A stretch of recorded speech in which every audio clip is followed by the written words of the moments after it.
دی ډېر خراب طرف ته ځي خرابۍ طرف ته روان دی ما ورته ویل سر نیم خدمت به تاسو کوئ نیم خدمت به موږ مولیان درسه کوو تاسو به هم د بچي حفاظت کوئ ځکه نوی کل نوی بچی ستاسو په لاس کې د لسمه پورې دته بچی وای ستاسو په لاس کې موږ به د ژبې طاقت چلو د خپلو شاګردانو سره به مقابله کوو هغوی به سمې لارې ته راولو زمونږ د وخت پرنسپلو موږ یو پیر سکول ته لاړو د سکول په ګیټ کې ولاړو چې دا کم هلک مخې ته یخته و شاته نه و په دې مخه کې به ورته یوه قیمتي سیرپ وواله مخې ته یې پکې یو قاپه وکړه او بیا یې وویل چې کم سړی ما د دې نوکرۍ نه لرې کوي لرې مې دي کي نه مې ده په کار دا نوکري کم سړی په ما باندې FIR کوي ودې کي زه به هلته هم دا خبره کوم چې دا بچی به سبا په کم کل کې رواني په کومه طریقه به ما چې ذهن ته دا خبر راتله ما به ویل سلام سر ستا د جرأت ته سلام لیکن نن د هغه د سکول هلکان هم په دې حال کې دي نو زه ورسره میلاو شوم ما ورته ویل سر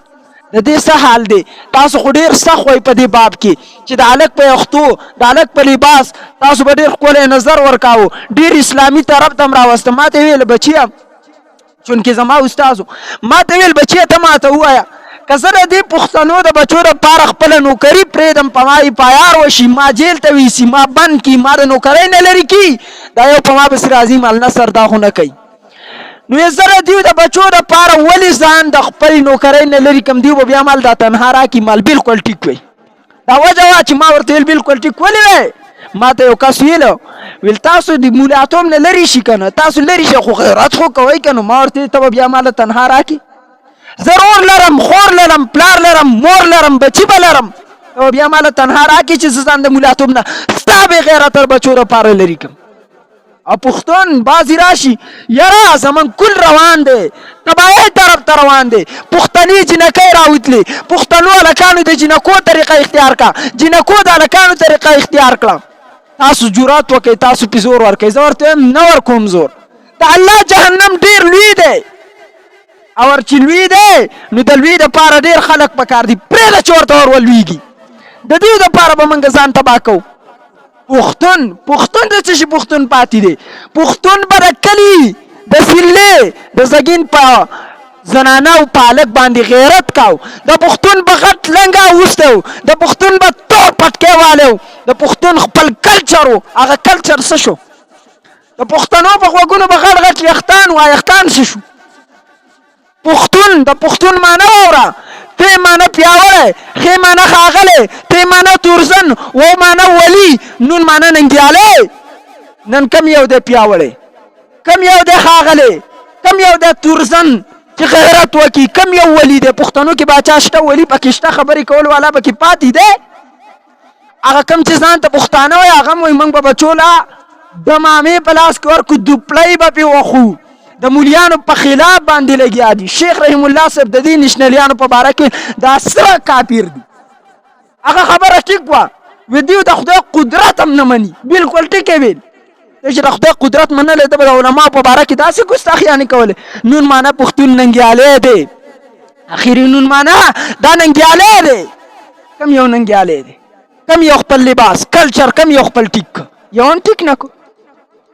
ها کته معمولات حواله کینو تا په لاسو کې بنګلیا چیلی تاسې ځان ته بعداوې چې نن ستا کلچر د خاورو لاندې کو قسم دی د انګریز لباس د انګریز طریقې د انګریز سلام زمونږ بچو خپل کړ دی قسم بالله سباله به په ملک وای چې د دې پلارانو دپاره اولډ مین جوړو چې هلته دیو کیدو چې موږ ته نصیحتونه نه کوي که جوړ یې نه کو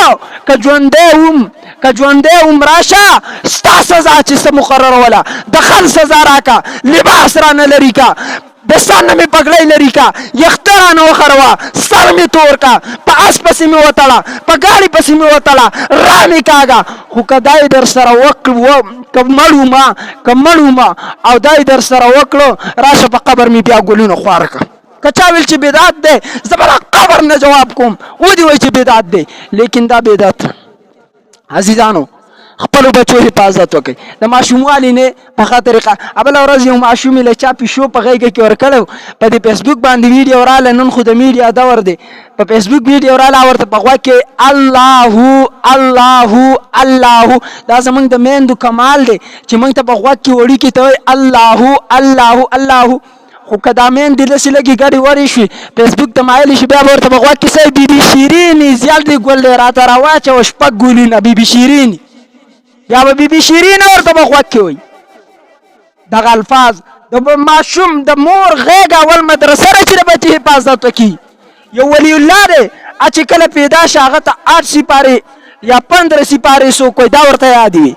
هغه د مور به تلاوت کاو چې کله د مور په خېټه کې نو چې کله پیدا شي د مور په خېټه کې دا ورته الله یاد کړی. دا کرامت دي چې مور تلاوت کوي بچی په خېټه کې. الله جل جلاله به ډېر عظیم انسان جوړوي. تبلیغي حضراتو سره لاړ شي د تبلیغ په خلاف مه راځئ. ما ته چا وایي ته ډېر خلاف کې موږ اورېدل دي. زه د تبلیغ خلاف نه یم. زه د بعضې تبلیغیانو خلاف یم. د تبلیغ څو خلاف دی. زه به خپله تبلیغ یم بلغ عني ولا وایه. زما خپل مسجد دی خپل منبر دی راشئ. زه هلته خطاب کوم خلکو ته دعوت ورکوم قرآن ویم حدیث ویم قرآن ښیم خلکو ته درس کومه. زه هر څه کوم ما کله د تبلیغ خلاف کړي لیکن د تبلیغ والاو خلاف کوم چې تبلیغ والا دې سم شي. په دې کې د بارایي کیل نه چلی.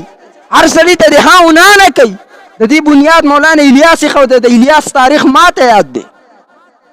تبلیغ کې لاړ شي. تبلیغ والا د هغه خلکو زندګۍ بدل کړي که نن پې زه شروع وکړم انسان حیران شي. که موږ مولیانو ټول عمر چغې والي وه جنید جمشید د چا د ادام نشه راوستی مسجد ته. جنید جمشید په خپله وایي